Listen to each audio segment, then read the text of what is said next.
Herzlich willkommen zu einer Sonderausgabe vom Marketing Meets Technology Podcast hier von Voxo. Ich bin der Geschäftsführer Timon Hartung von Voxo und wir haben ein SMX-Konferenz-Special mit Kabeer Singh. Er ist ein absoluter Spezialist im Bereich der Large-Scale SEO Strategien und hat gearbeitet bei Unternehmen wie eBay Kleinanzeigen, kennt ihr jetzt mittlerweile als Kleinanzeigen, bei Expedia und bei Rocket Internet, dem absoluten Inkubator für Large-Scale Startups hier in Deutschland und arbeitet jetzt auch bei einem Large-Scale SEO-Play und zwar bei Home2Go, dem direkten Konkurrenten zu Airbnb, würde ich sagen. Und damit hat er wieder mit diesem Large-Scale-Thema einfach zu tun. Und deswegen bin ich auch so dankbar, dass er hier vorab vor seiner SMX-Session mit uns hier über das Thema Large-Scale SEO spricht. Die Session ist in Englisch und das Spannende ist, wir werden auf einige Sachen sehr, sehr detailliert eingehen. Das heißt, wir sprechen hier von Experte zu Experte und das ist aber auch gar kein Problem, weil wenn ihr da was nicht versteht, ist es einfach sensationell für euch, weil das Wissen könnt ihr euch natürlich einfach aufschreiben und ihr seht, ihr habt dort einfach eine Möglichkeit noch zu wachsen, für euer Unternehmen Punkte zu finden, die ihr aufgreifen könnt, wo ihr Fragen stellen könnt. Und dafür sind wir beide natürlich auch da. Also wenn ihr mal Fragen habt, geht gerne auf Kabeer zu, geht gerne auf mich zu, trefft uns natürlich auch gerne auf der SMX, aber das ist das Coole bei dem Podcast auch und deswegen, sorry, wenn wir manchmal super schnell in tiefe Themen reingehen, aber schreibt es euch einfach auf, kommt auf uns zu, fragt einfach nach und dann helfen wir euch natürlich super gerne weiter. Und in diesem Sinne freue ich mich auf unsere Sonderausgabe für die SMX München 2025 Konferenz zum Thema Large Scale SEO und jetzt geht's los. So in this special edition for the SMX conference, I have Kabeer Singh here, and he's an absolute expert in large-scale SEO. And this is amazing because he's been working at some of the largest companies here in Germany, and that's like eBay Kleinanzeigen, which you all know now as Kleinanzeigen, which is obviously one of the biggest sites. Then he has worked at the absolute incubator, Rocket Internet, and you know what they do, just, flies through the sky like a rocket. And also for Expedia. And Expedia, as you know, huge company in the traveling space. And that obviously also helps with his passion of traveling. And that's why he's at Home2Go right now. Also a huge, huge large-scale SEO game. So this makes absolute sense that we talk today about his session for SMX conference in Munich, but also about the whole topic of large-scale SEO. So I'm really happy to have you here, Kabeer. Thank you for joining me and thank you for spending time with me today and giving our listeners some insights into how to handle large-scale SEO. Thanks a lot for inviting me. Happy to be here, Timon. And very briefly, my name is Kabeer, and as Timon mentioned, I've been working in large-scale SEO for quite a while. So very interested and very looking forward to sharing some insights, some thoughts around how we've handled some of the technical SEO topics that have always been around and will continue to be, discussed in the next years too. Oh yeah, I mean that's also really interesting. How do you measure how big a site is? For instance, so usually when we look at a page, right, from an SEO perspective, we usually crawl with Screaming Frog, right? We go in, we crawl with Screaming Frog, and we get 500, 1,000, sometimes 10,000 pages. Sometimes we go into WordPress and we look at the page number. But when you have that scale, and Kleinanzeigen is one of the biggest pages in Germany, Expedia is huge, Home2Go is huge, right? So how do you measure the size? Do you look at internal numbers or do you have an external tool? How do you measure the size? That's a good question. I think I'll try to give an answer from two sides. There are some internal tools which give an idea because you have to stop relying on, Screaming Frog is a great one, but when you have to crawl or look at sections of the page, it's important. It's all sections of the site, then it's important. But at that large scale, you're talking about enterprise crawling tools that give you an idea. And there also, I remember, at least from past, the full possible crawl, I think even one time it happened. So that's theoretically not even possible. So we usually go for sections of certain sections of the website. We crawl them and try to get the maximum learning, and then try to kind of use that to scale it up. So Yes. essentially, the files you talk about, the files don't. That's when you talk about large scale, those files are not fitting in Excels anymore. So you're not dealing with Excels anymore.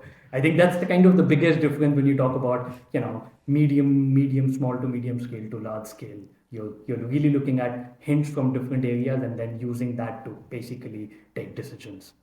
Yeah, and I think the problem also is, even if you would get it into an Excel sheet, even if you could look at it in Screaming Frog, there is no added value of looking at 10 million URLs versus 100 million URLs versus even more URLs. At that point, it just becomes undigestible by humans. And I think then only machines can even evaluate issues here. So that's one of the things I was always looking at. So I really enjoy looking at smaller crawls, like even like 100,000 URLs. I can still like manage around and sort, but everything above that, and we've done relaunches with up to 1 million URLs, it just, we just package it. It's like, okay, all these URLs are in the same category, they have the same problem, and we just look at maybe 20 or 50 just to identify methodical template problems.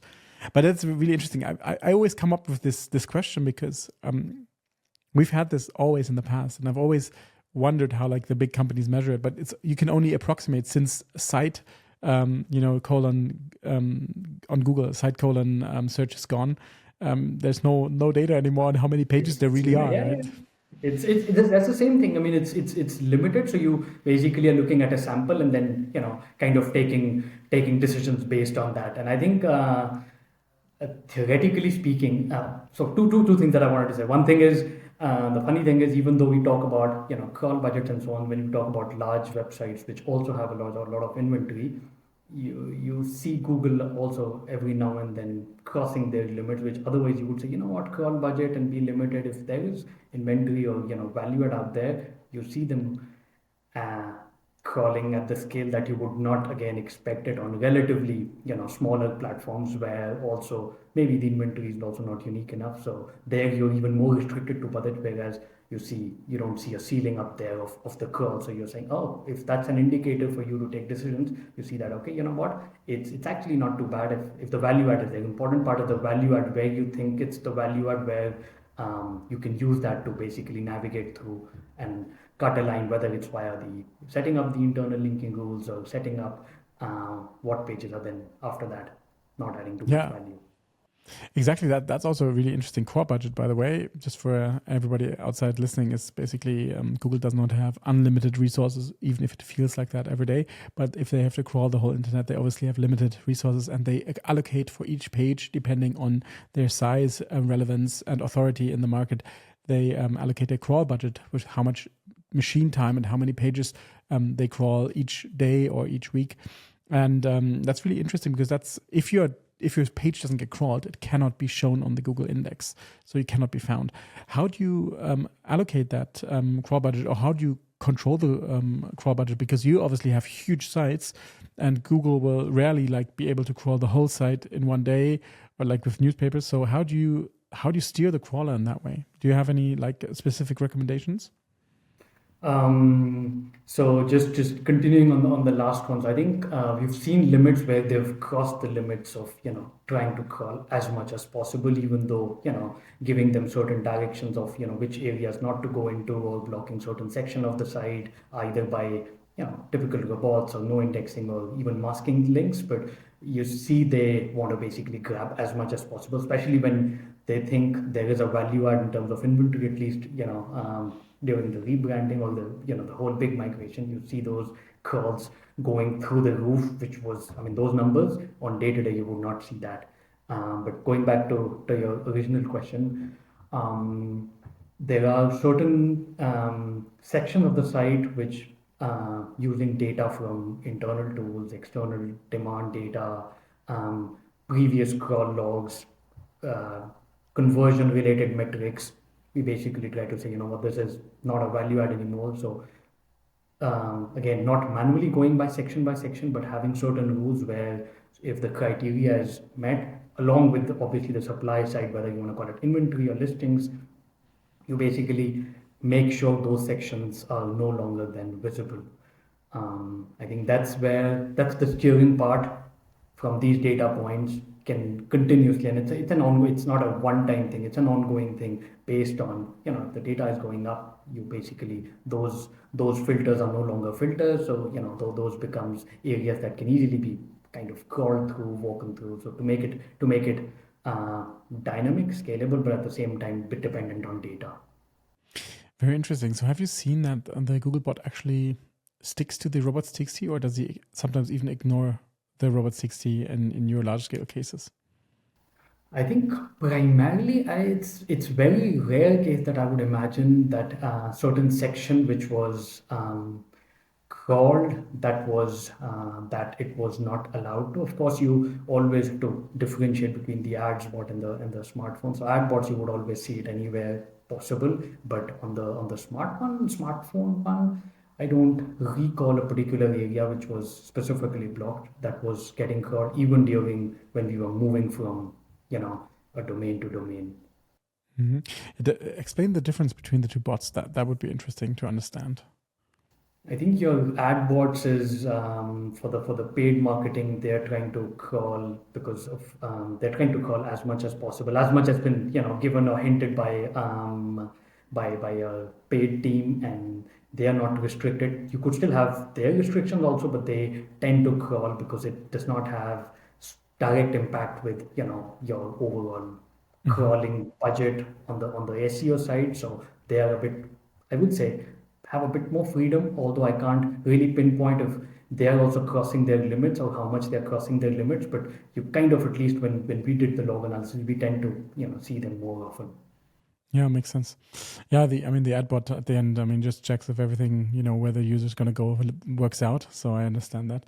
And Maybe with the dynamic ads where they have a possibility to even choose the pages, and those pages maybe they were not explicitly restricted. They have a bit more flexibility. Not too sure on that, but you at least from a volume point of view, if you're paid is a big chunk of where you're kind of spending, you would tend to see more of those. I mean, we see that at least now, and at home to go, we see ads bought obviously significantly high because of the their limit, but back we were not spending too much, so you saw them in areas where you wouldn't find them, but not that you were expecting it there.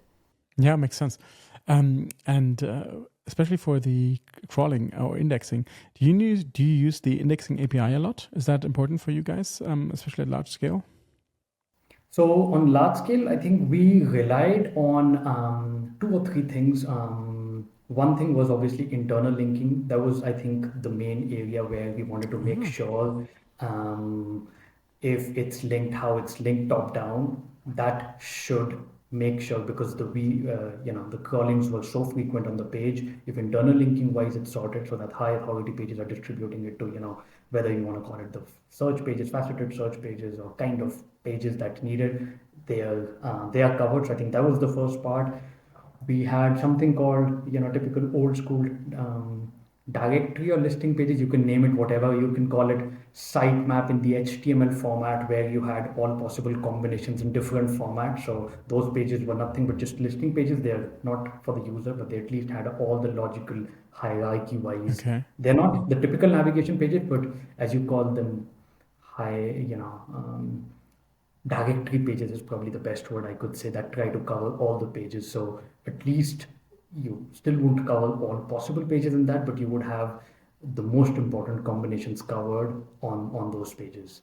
I mean, they are kind of, I wouldn't say they're a replacement of sitemap, they are complementary to the sitemap. And then obviously you also push them via the sitemap and then the indexing API. So these are basically the areas that you would look at to make sure they're getting fulfilled with their own criteria, of course, but they're the ones they are having the pages that you think are either you need them because they're getting popular, because suddenly there's a surge, there's seasonality, or the usual internal search behavior. If that's what you're dependent on, they're kind of flown in these 3-4 areas. Yeah, that's super interesting. So you basically rely on several factors to get everything indexed that you want to have indexed. That's just really interesting. But obviously you don't use internal linking only for indexing, right? So you also use it to push power to certain pages. And how does that work on your side at large scale, especially because that's way more difficult? And how's the impact? Does it work?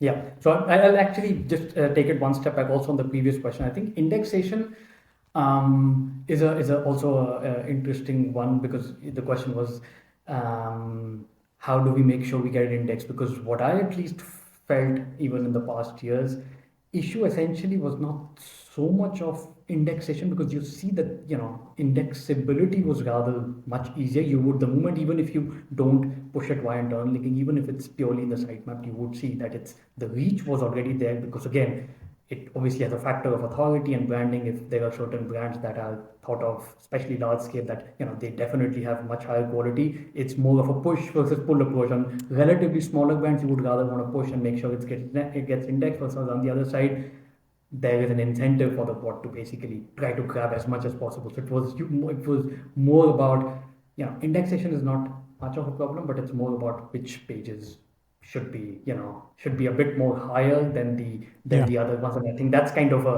segue into what you were asking, how internal linking wise we kind of made sure. So I think to give a little bit of view, the whole system we try to use or always try to use, at least on large scale, is automated. And automated basically means we have to choose certain criterias, certain section of certain category or subcategory of pages will obviously be linking into their own category. We looked at internal search.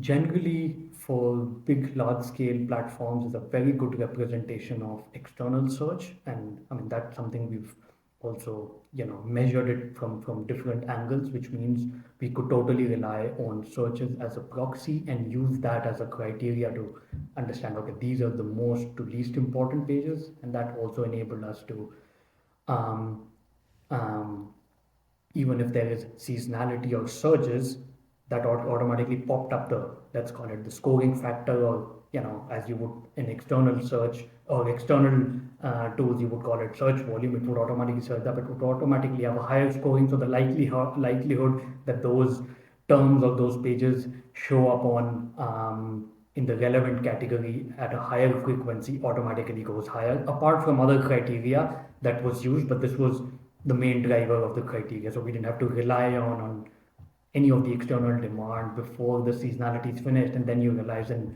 that's already a part of the system. Searches go up, those certain pages automatically are present more. Searches go down or the inventory goes down, they automatically start disappearing from linking. That means they are present for indexation, but they don't end up having as much of higher authority as it's needed, because as natural they automatically get phased out.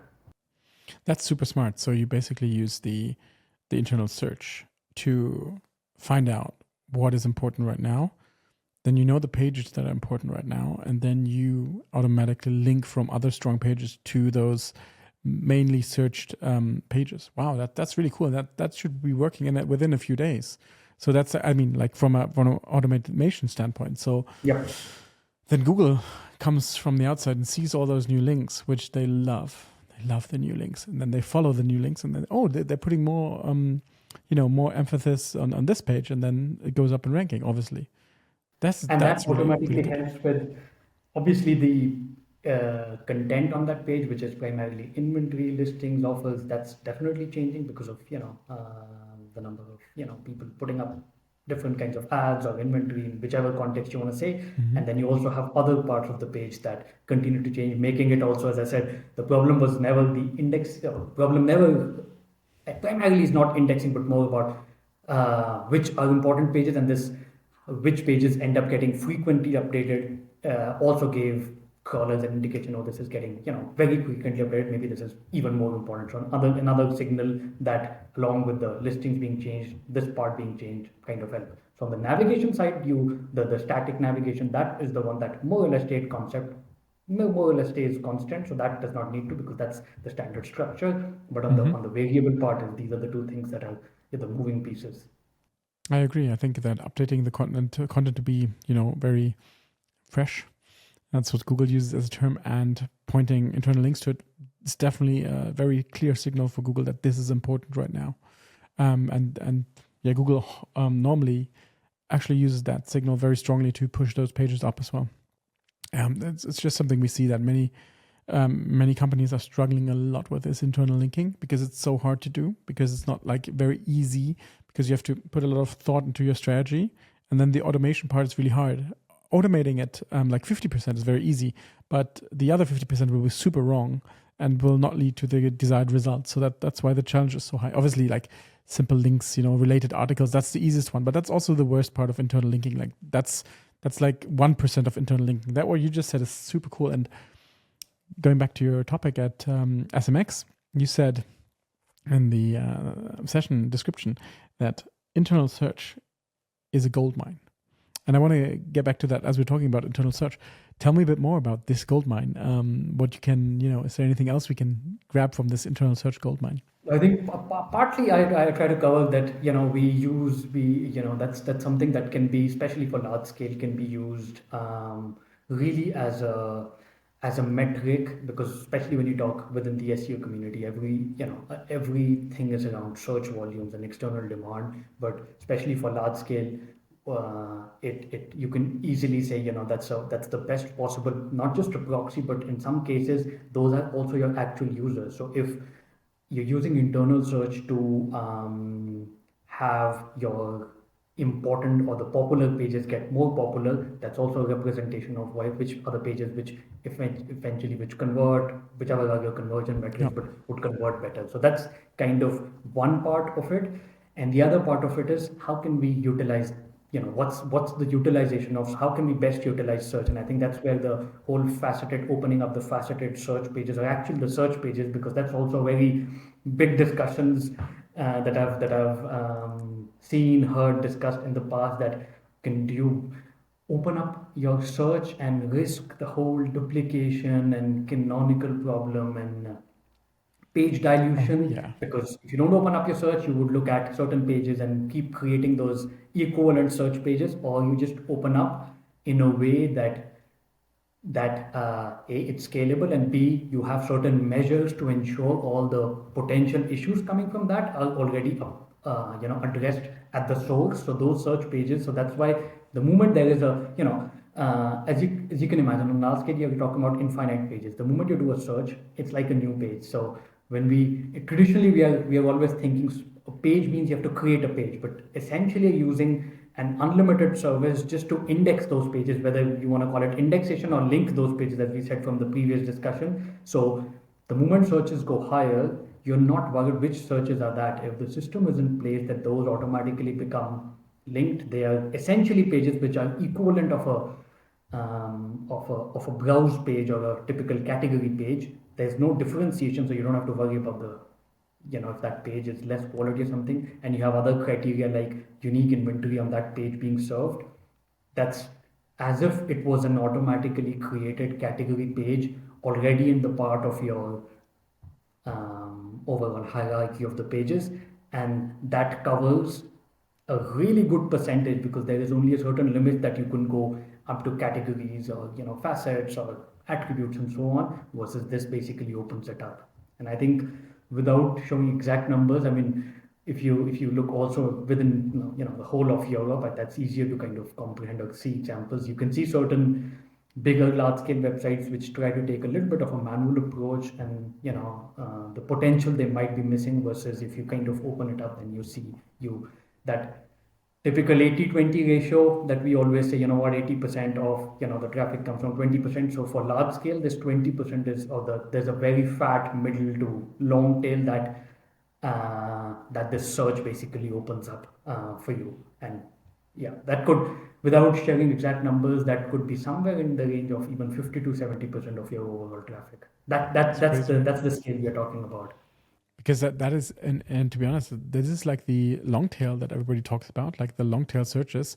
And you think you have all the long tail through your product detail pages, through your category pages, but you do not. You do not.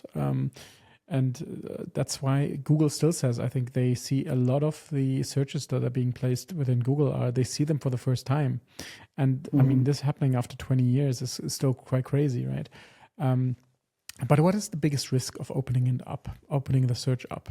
Because this is obviously, we've discussed this also many times, and faceted search is like filter pages, very similar, because it's just the same problem, right? You open up all the filters, you open up all the search, you have a lot of new pages with very similar content.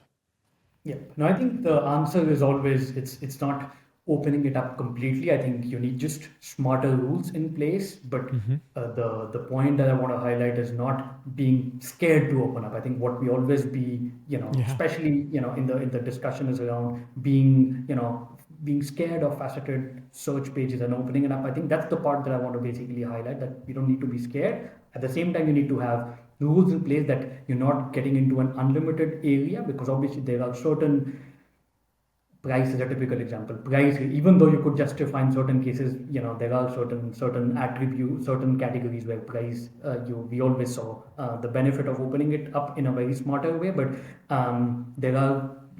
that's the part where you need to give the information to the automation, because that's what automation can't give you. That certain areas where you don't need it to go, and a good chunk of area it's kind of open for indexation. So that's Yeah. kind of one part of it. So setting up rules, but while at the same time not being, let's say, afraid of different sections that can be opened up. So that's one part.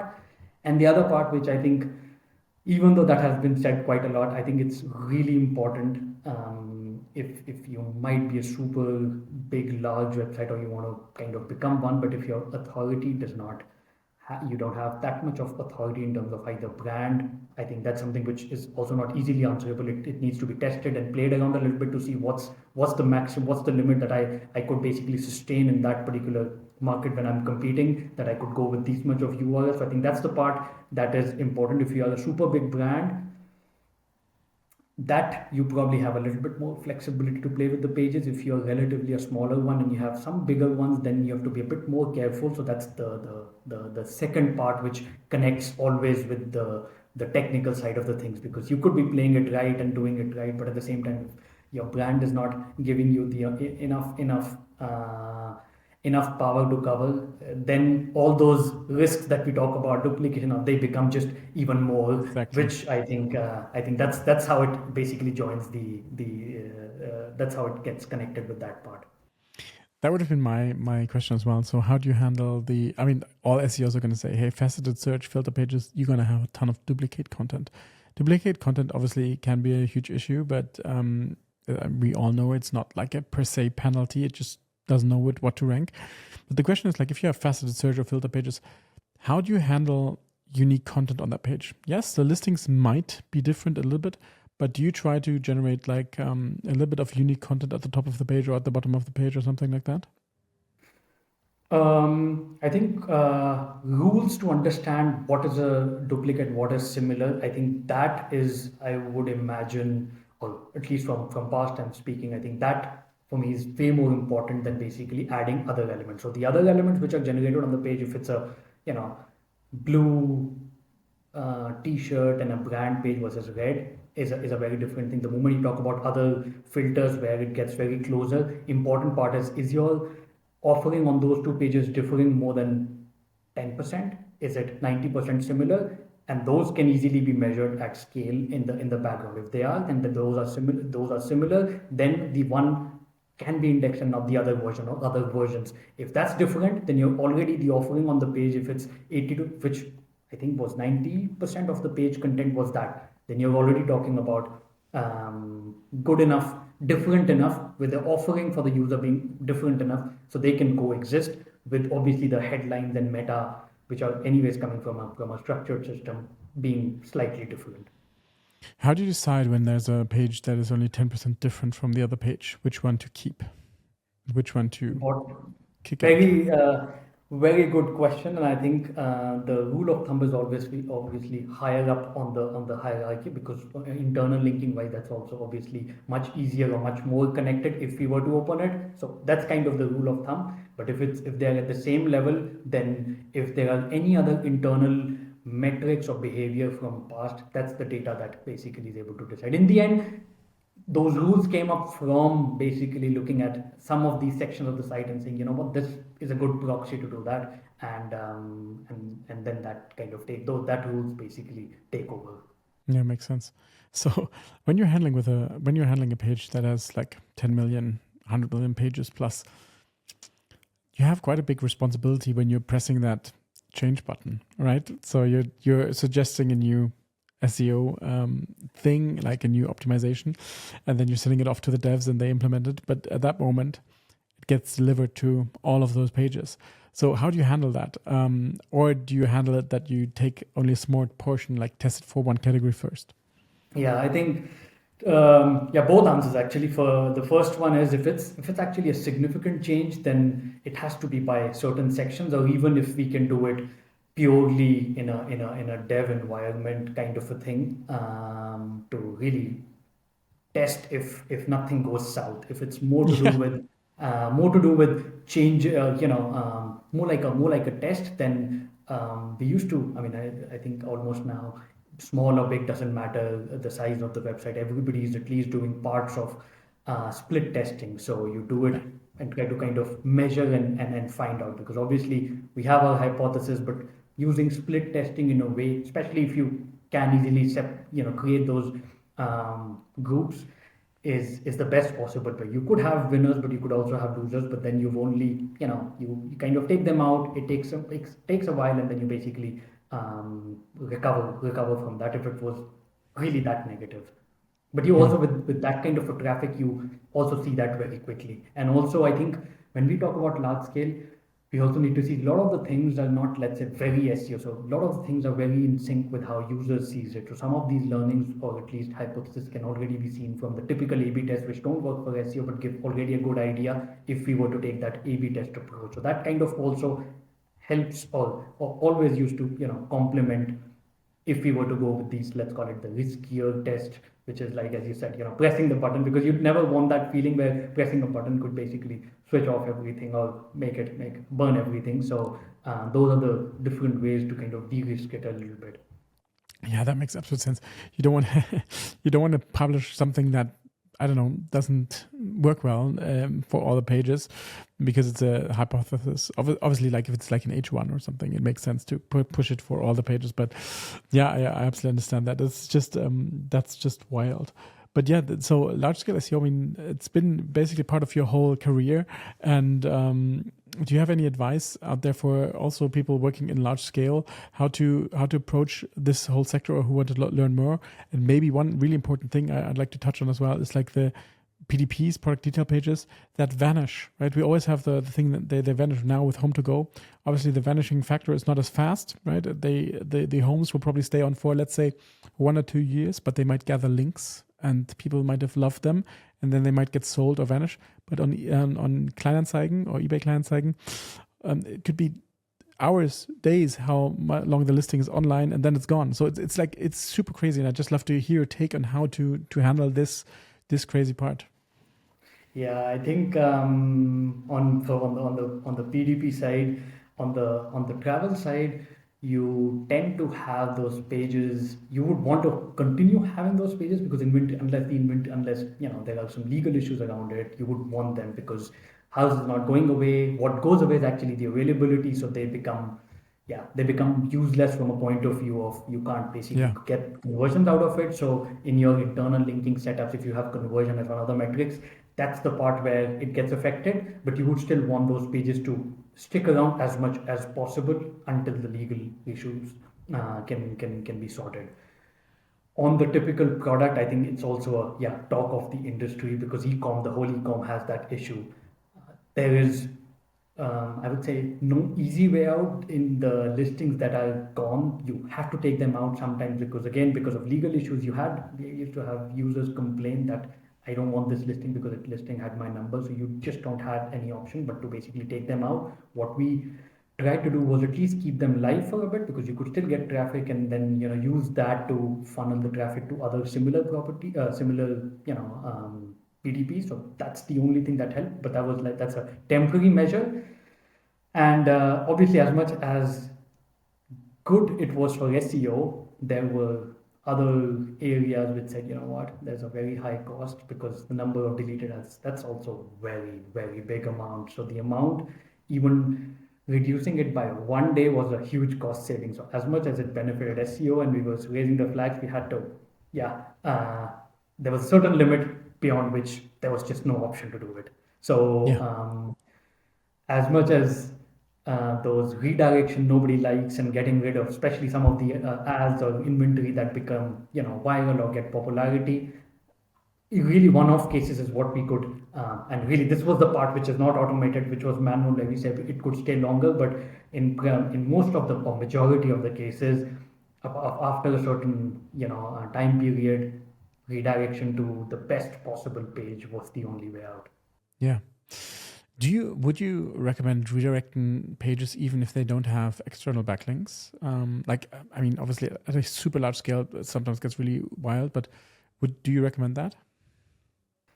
Yes, for the reason that, on one side, you could just not redirect and, think about it because they never had backlinks. But I always tend to think also from the user angle, because if there was some traffic, especially on large scale, we even saw that we also want to help the users, because otherwise you end up on a 410. You could have a smarter 410 page, but the particular FSP or navigated specific navigation page is way more useful for the user to basically in the end convert more, because on a grander scheme of things, SEO is there to also help users in the end, and sometimes those things end up mattering as a platform of the overall user experience much more. So I think that's kind of the broader answer for why we would still want to redirect them to the best possible, closest possible page.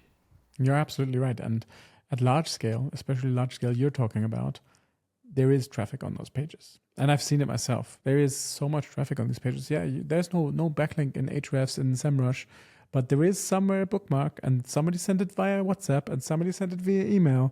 And there is a lot of, there's a lot of links out there, and the people are clicking on them. And it's just one person a day clicking on one link a day, but still it's a lot of traffic over the year.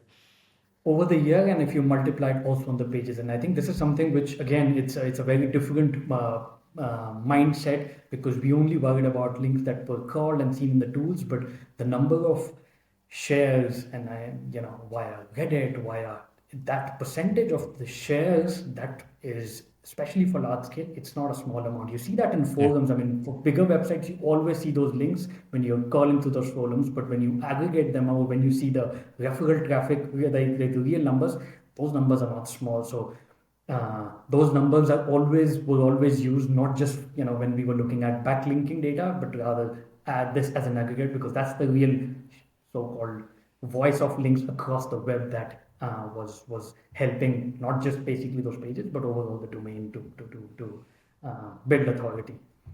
Perfect. Now, I love the topic. It's really good. And it's really good to talking to an expert like you about this, because it just helps to give so much more insight.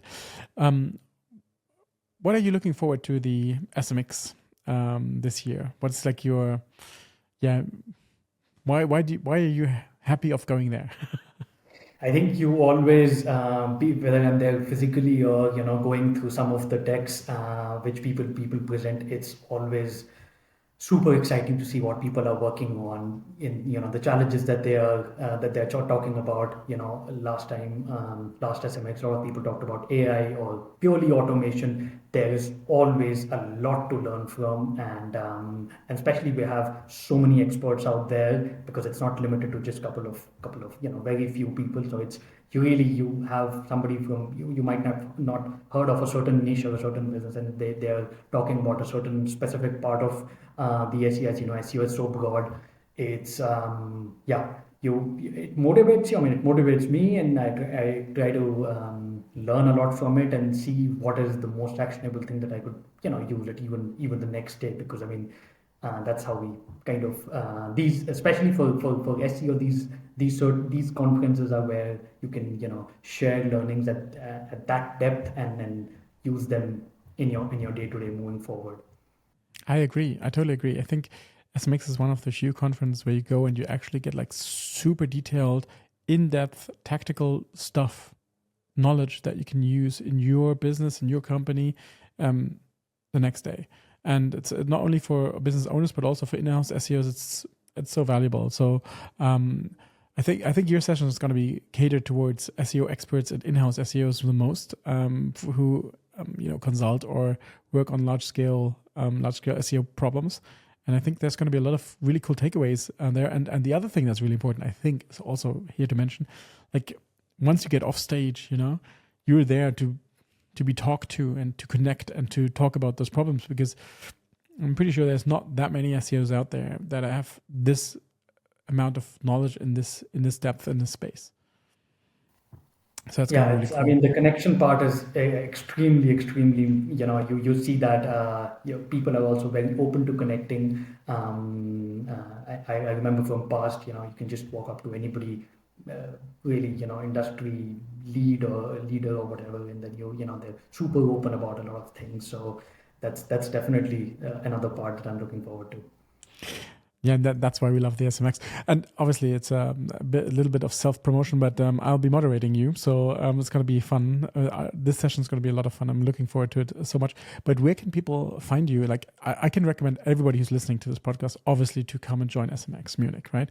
But everybody who's not listening, everybody who's listening but might not be coming or is coming and wants to get into contact with Kabeer, how can we reach you? Like, what's the best place to contact you? Best place, I would say LinkedIn. I can share a URL later, but I think LinkedIn is the best place to reach. And I'll put it in the show notes so everybody can click on it and should be the easiest one. Perfect. Well, thank you so much for your time. I'm really looking forward to our session at SMX, and so much valuable info that we can actually use for problems we're working on as well, especially with vanishing PDPs and stuff like that. It's always really valuable. So thank you so much, and I'm looking forward to see you very soon at SMX Munich. Thanks a lot, and super excited and really, really good to know that you'll be the one moderating. So looking forward to the session and see you at SMX in about a month or so. Yeah, exactly. So, and if you like the session, obviously just, comment, like the podcast and give us a great rating and obviously become a subscriber. We'd love that because there's going to be more content like this coming up, and see you in the next show.